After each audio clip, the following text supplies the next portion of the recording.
ओम अज्ञानतिमिरान्धस्य ज्ञानाञ्जनशलाकया चक्षुरुन्मीलितं येन तस्मै श्रीगुरवे नमः। नमः ओम विष्णुपादाय कृष्णप्रेष्ठाय भूतले श्रीमते भक्तिवेदांत स्वामी इति नामिने। नमस्ते सारस्वते देवे गौरवाणी प्रचारिणे निर्विशेष शून्यवादी पाश्चात्य देशतारिणे। जय श्री कृष्ण चैतन्य प्रभु नित्यानंद श्री अद्वैत गदाधर श्रीवासादि गौर भक्त वृंद। हरे कृष्ण कृष्ण कृष्ण हरे हरे, हरे राम राम राम हरे हरे। हरे कृष्ण। तो जैसा कि हम लोग हर दिन कुछ कुछ चर्चा कर रहे हैं और इससे हमारा टच बना हुआ है, तो आज हम चर्चा करेंगे कि चैतन्य चेतामृत में एक्सप्लेन किया गया है कि जो वेद हैं वो अम, तीन विषयों के ऊपर बात करते हैं।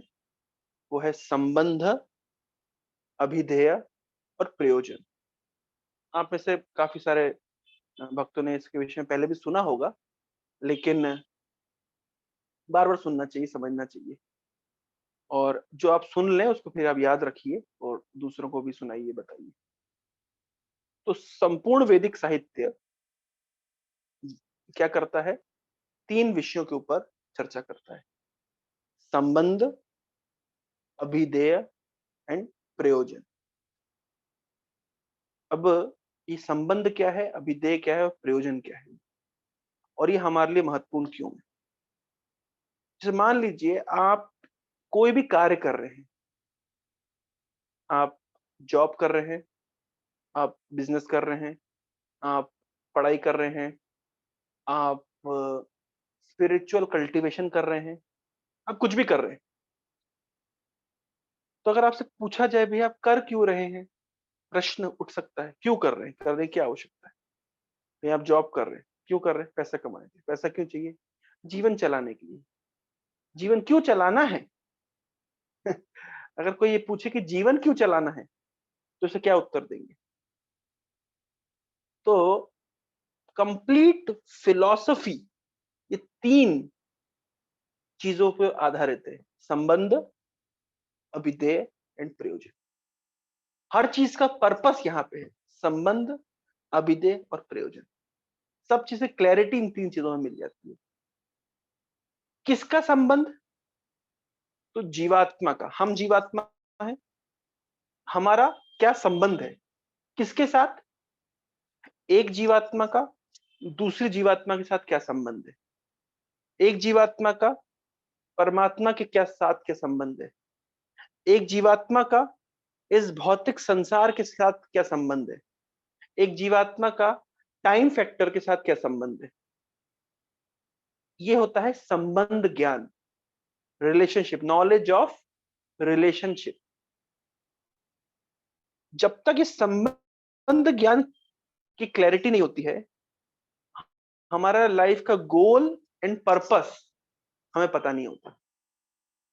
भाई जैसे मान लीजिए मुझे पता चल गया कि मुझे भूख लग रही है, तो अब मुझे करना क्या है? मुझे भोजन करना है।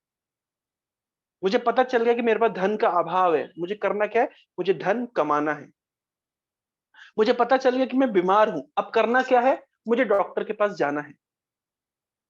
तो जब मुझे अपनी पोजीशन का पता है, तब मैं खोजूंगा, तब मैं जानूंगा कि नेक्स्ट व्हाट, आगे क्या है।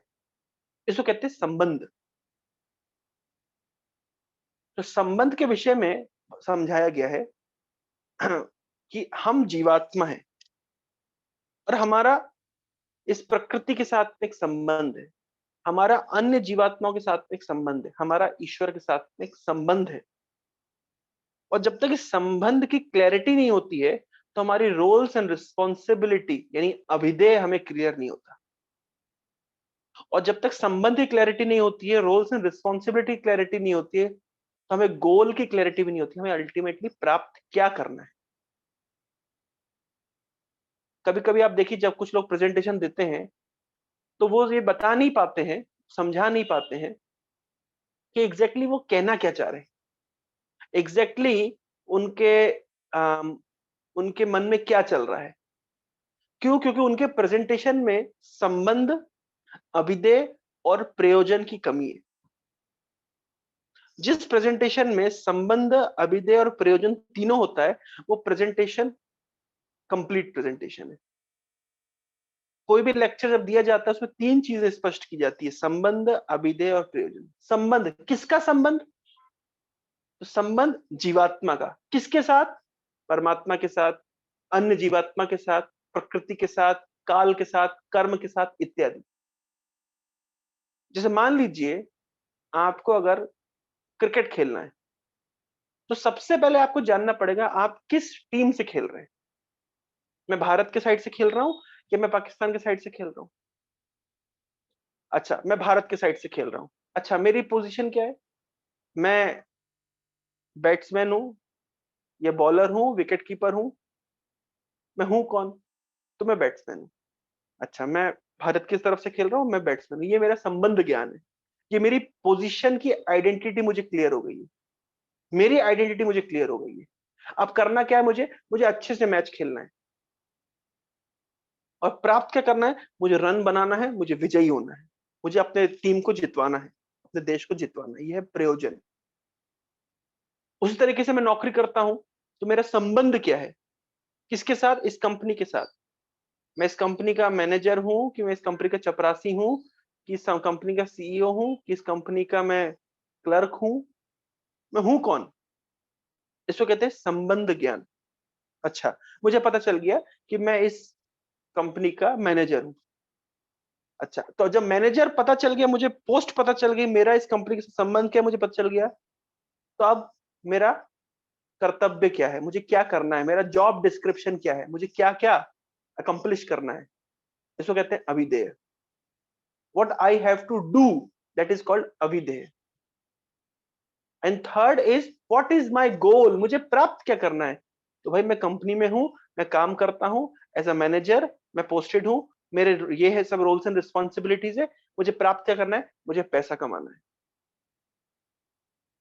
तो इसको कहते हैं संबंध, अभिधेय और प्रयोजन। इसको उदाहरण दिया जाता है, जैसे मान लीजिए कभी कभी किसी लड़के की जब हम शादी कर, मतलब जब लड़कों की शादी कराई जाती है, हम पिताजी बोलते हैं हम हमारे लड़के के लिए संबंध देख रहे हैं, या हमारी लड़की के लिए हम संबंध देख रहे हैं। तो लड़का लड़की एक दूसरे को पसंद करते हैं और फिर उनका विवाह करा दिया जाता है। यानी अभी क्या हो गया? संबंध स्थापित हो गया। जब संबंध स्थापित हो गया, तो लड़का और लड़की, लड़की लड़के की सेवा करती है, लड़का लड़की की सेवा करते हैं, दोनों आपस में उनका प्रेम का आदान प्रदान होता है, विनिमय होता है, वो प्रेम बढ़ता है। और बढ़ते बढ़ते फिर उसके बाद में इसको कहते हैं ये प्रेम बढ़ाने की प्रक्रिया, एक दूसरे की सेवा करना, इसको कहते हैं अभिधेय। और प्रयोजन क्या है? प्रयोजन है कि पुत्रार्थ क्रियते भार्या, संतान उत्पन्न करने के लिए और जनरेशन को आगे बढ़ाना, यह है प्रयोजन। तो हर जगह पे संबंध, अभिधेय और प्रयोजन का कॉन्सेप्ट लगता है। तो उसी प्रकार से जो कोई स्पिरिचुअल प्रोसेस की जब बात होती है, तो स्पिरिचुअल प्रोसेस की बात होती है, तो हमें सबसे पहले जानना पड़ेगा कि हम कौन है। तो भगवत गीता क्लैरिफाई कर देती है हम कौन है, हम जीवात्मा है। अच्छा, अगर हम जीवात्मा है, तो अब जीवात्मा क्या है? जीवात्मा परमात्मा का अंश है। तो देखिए मेरा संबंध क्लियर हो गया कि मैं एक जीवात्मा हूं और मैं परमात्मा का एक अंश हूं। ममेव लोके जीवलोका जीवभूता सनातना। अच्छा, जब संबंध क्लियर हो गया, तो अब मुझे करना क्या है? यह संबंध क्लियर हो गया, मेरा प्रयोजन क्या, मेरा लक्ष्य क्या है? तो जीवात्मा अगर अंश है किसका? परमात्मा का। तो अगर मैं परमात्मा का अंश हूं, तो मेरा कर्तव्य क्या है?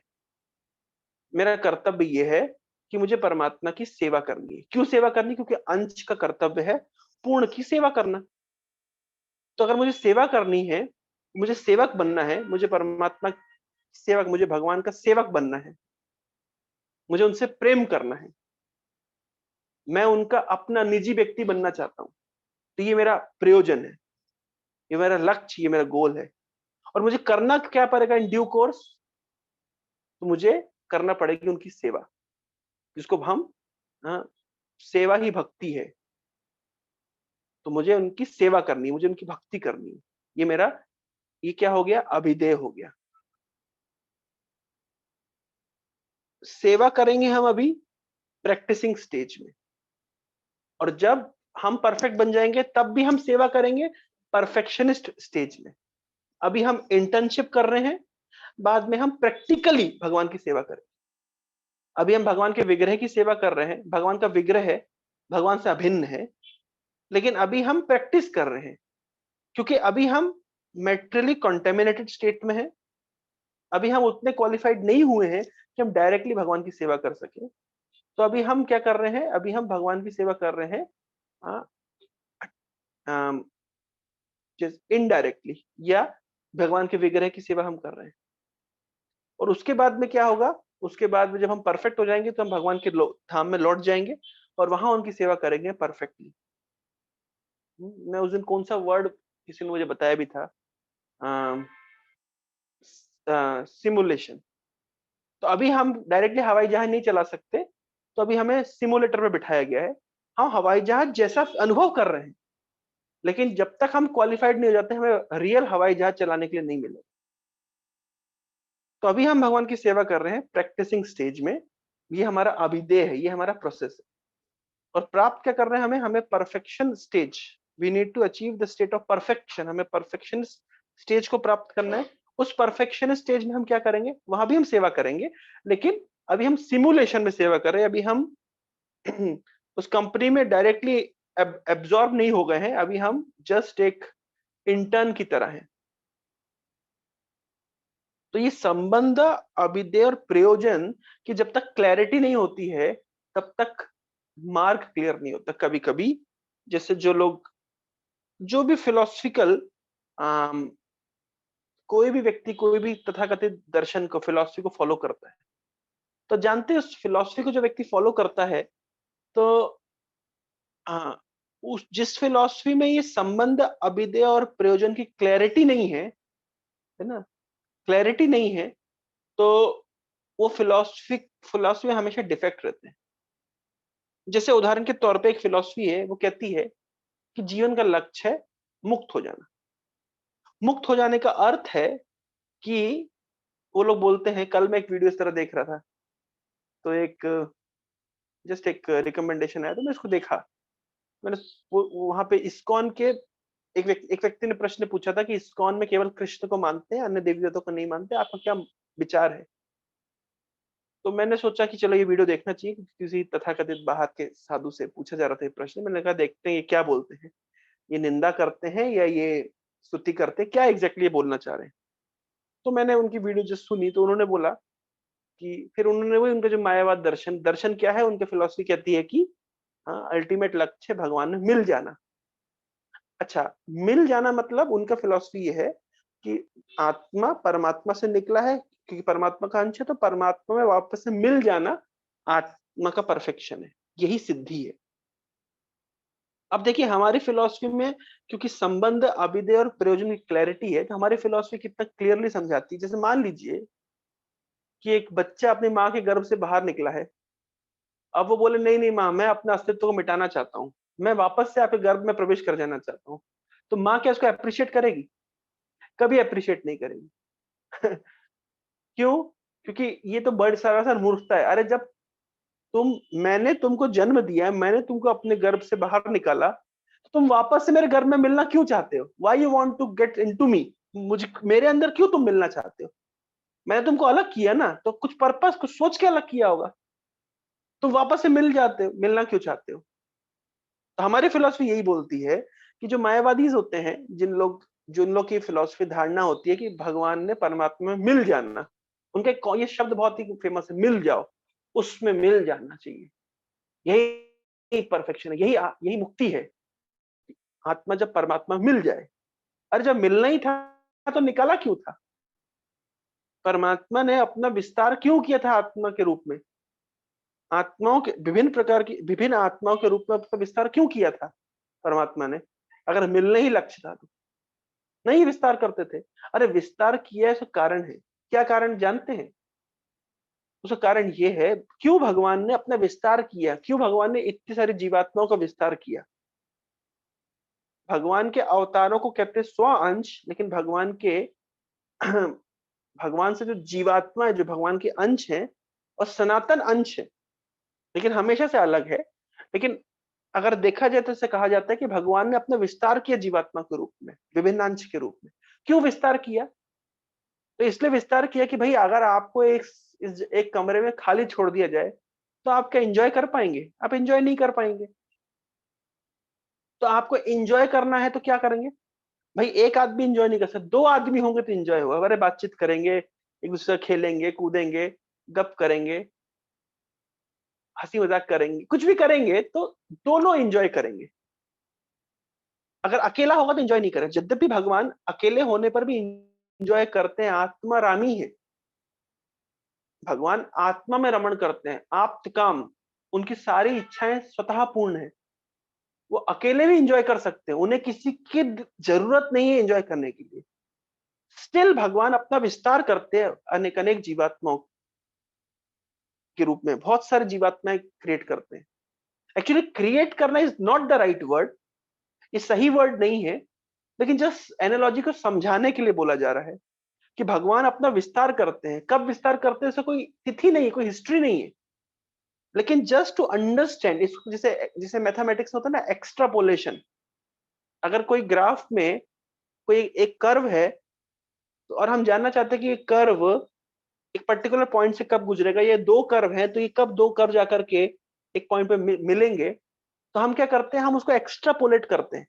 वो कर्व वहां तक नहीं जाता है, लेकिन हम डॉट डॉटेड लाइन खींच करके जस्ट देखना चाहते हैं कि वो अगर मिलेगा तो कहां पे मिलेगा। वास्तव में जीवात्माओं का विस्तार भगवान विस्तार करते हैं, लेकिन इसे कोई हिस्ट्री नहीं है, आप हिस्ट्री डेट नहीं कर, इसलिए इसको सनातन कहा गया। इसका न जायते न म्रियते व कदाचित, इसका जन्म कभी नहीं हुआ, जीवात्माओं का जन्म कभी नहीं हुआ, ना जायते, और ना ही इनकी मृत्यु की, ना म्रियते व कदाचित।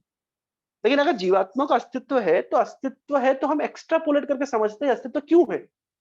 अस्तित्व इसलिए है कि जब परमात्मा अकेले थे तो वो अकेले कौन एंजॉय करेगा?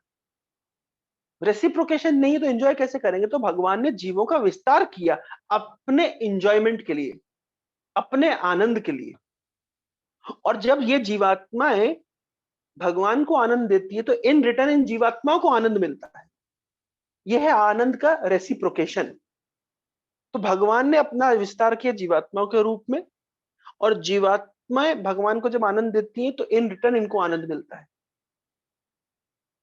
लेकिन कुछ जीवात्माएं जब भगवान को आनंद ना देकर के खुद के आनंद के लिए कार्य करने लग जाती हैं और भगवान से विमुख हो जाती हैं, तो वो भौतिक प्रकृति में गिर जाती है। ये ध्यान रखिए, ये ओरिजिनली ये फिलॉसफी नहीं है, पर ये सिचुएशन का एनालिसिस करके उसका एक्स्ट्रापोलेशन करके ये कंक्लूजन निकाला जाए।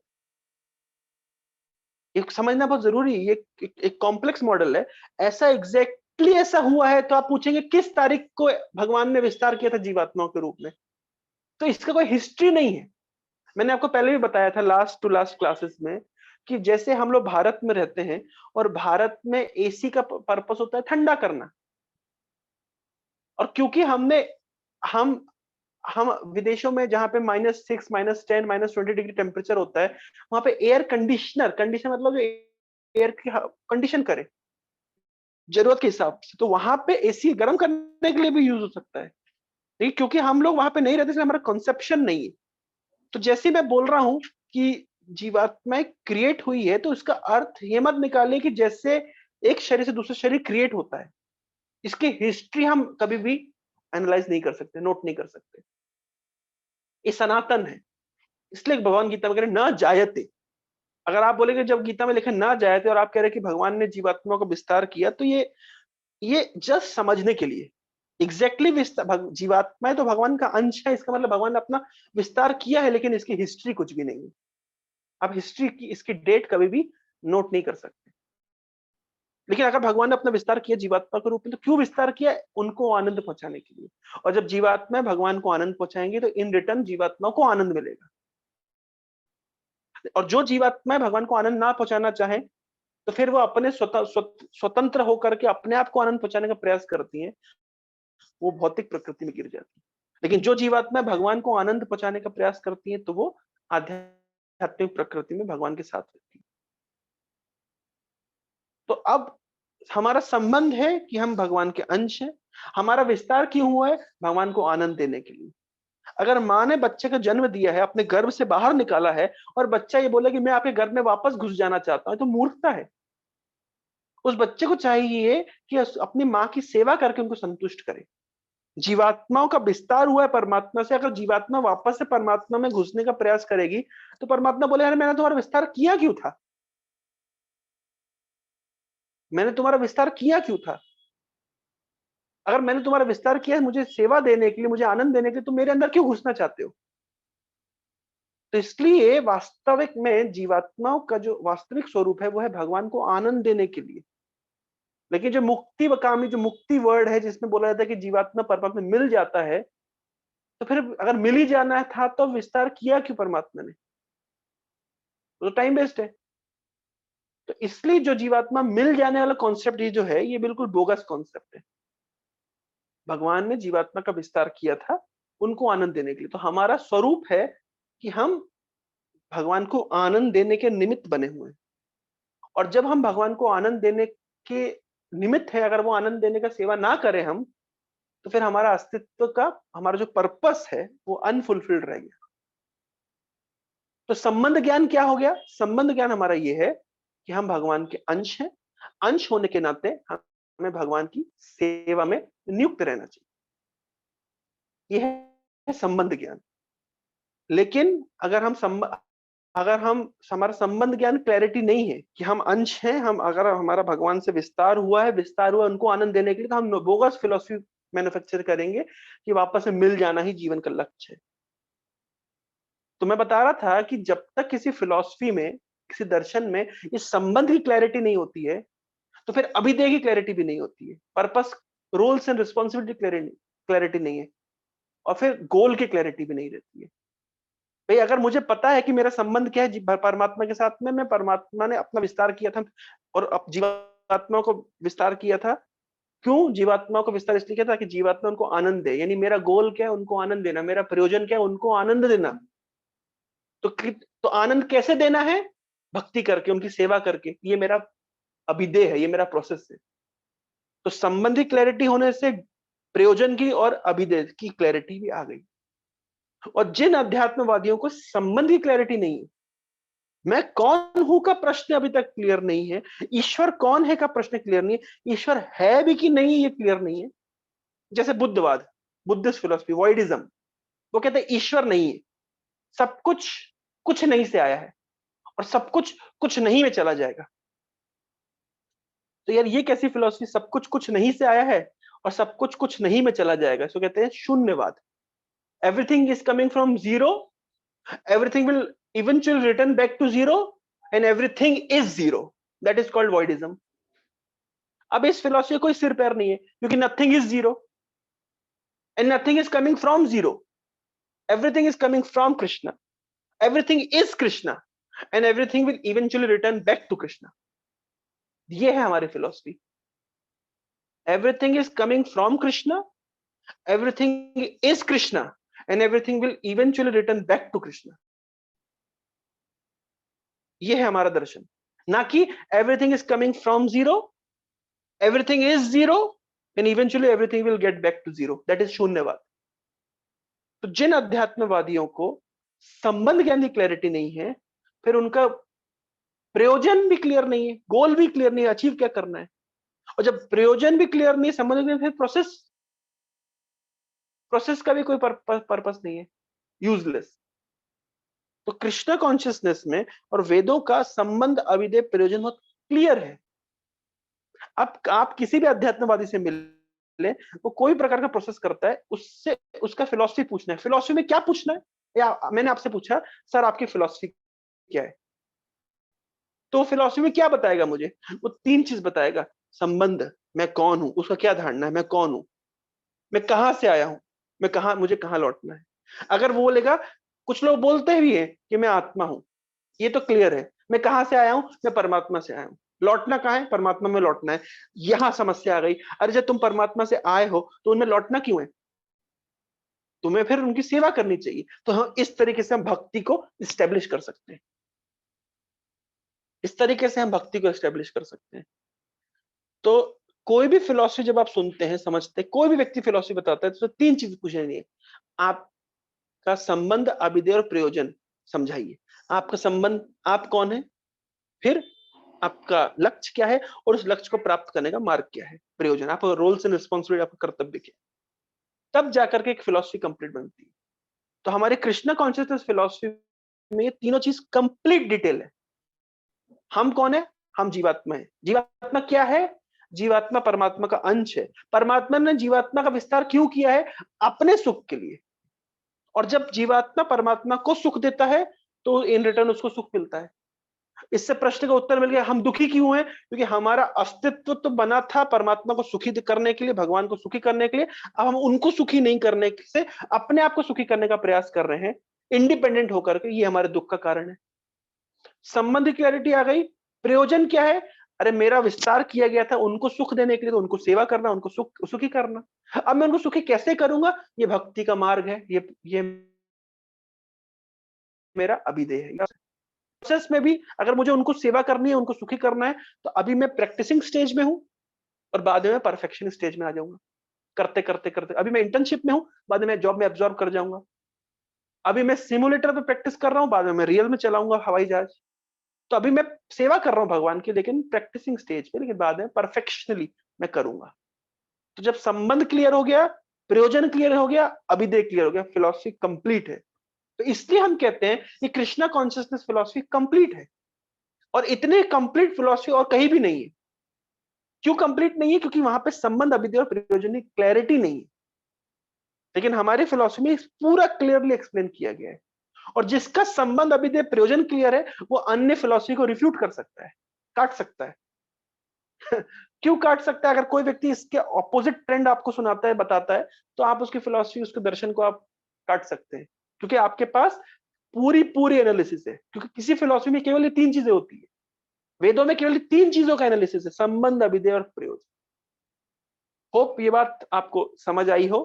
हरे कृष्णा। अगर इससे संबंधित किसी का प्रश्न है तो हम 2 मिनट प्रश्न ले सकते हैं।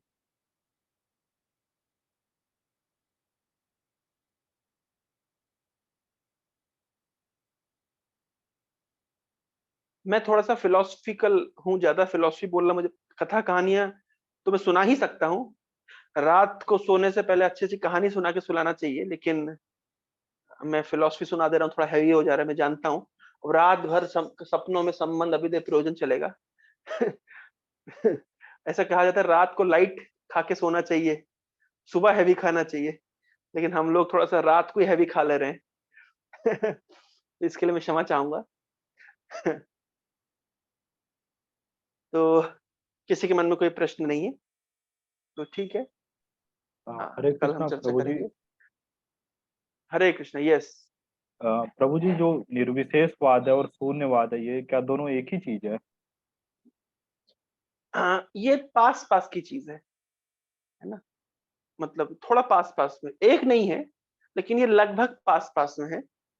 तो ये क्या है एग्जैक्टली मैं एक सेशन कवर करूंगा निर्विशेषवाद और शून्यवाद के ऊपर, है ना। हो सकता है कल ही हम चर्चा कर लेते हैं। और प्रभु जी, जैसा निर्विशेषवाद क्या है, शून्यवाद क्या है। जैसा मायावाद बोलते तो वो भी क्या निर्विशेषवाद और मायावाद एक ही चीज है? ये भी थोड़ा सा। हाँ, मायावाद, निर्विशेषवाद, मायावादियों का आ, मायावादियों के कुछ कॉन्सेप्शंस हैं। उनमें से एक कॉन्सेप्शन है कि वो निर्विशेषवादी है, सविशेषवादी नहीं है। और मायावादी क्या क्या मानते हैं, मतलब मायावादी एक सुपर सेट हो गया, उसमें से एक सबसेट है सब है क्या? निर्विशेषवाद। ये मायावादियों के आइडियोलॉजीज में एक आइडियोलॉजी है निर्विशेषवाद। और उनकी क्या क्या आइडियोलॉजी है वो हम चर्चा करेंगे, ठीक है। जी प्रभु जी। और कुछ किसी के मन में कोई जिज्ञासा। हरे कृष्णा प्रभु जी। हरे कृष्णा। हम बुद्धिज्म में तो हम भगवान बुद्ध कहते हैं। तो हाँ अभी हाँ, तो फिर ये वॉइडिज्म कहाँ से आया? ये भगवान बुद्ध क्या वॉइडिज्म के समान है? वाह, गुड पॉइंट। तो भगवान बुद्ध का अवतरण क्यों हुआ, है ना, वो एक इम्पोर्टेंट ये है, एस्पेक्ट है। भगवान बुद्ध का अवतरण क्यों हुआ, और भगवान बुद्ध ने क्या फिलॉसफी दी, क्यों ऐसी फिलॉसफी दी, क्या उसका कारण है, क्यों उनकी फिलॉसफी वेदों के अगेंस्ट में है, और क्यों हम उनको फॉलो नहीं करते, है ना। तो एक एलेबरेट टॉपिक है। तो मैं परसों हम इस टॉपिक, कल हम शून्यवाद, निर्विशेषवाद और बुद्धिवाद, कल इसको चर्चा कर लेते हैं। भगवान बुद्ध का अवतरण क्यों हुआ, क्या उसके रीजंस हैं, और क्या निर्विशेषवाद है, क्या मायावाद है, और क्या शून्यवाद है। तो हम इसको कल चर्चा कर लेंगे, कैसा रहेगा, क्योंकि एलेबरेट टॉपिक है, थोड़ा सा इसमें समय लगेगा। ठीक है Supreet. All right, all right. Okay, thank you, Hare Krishna.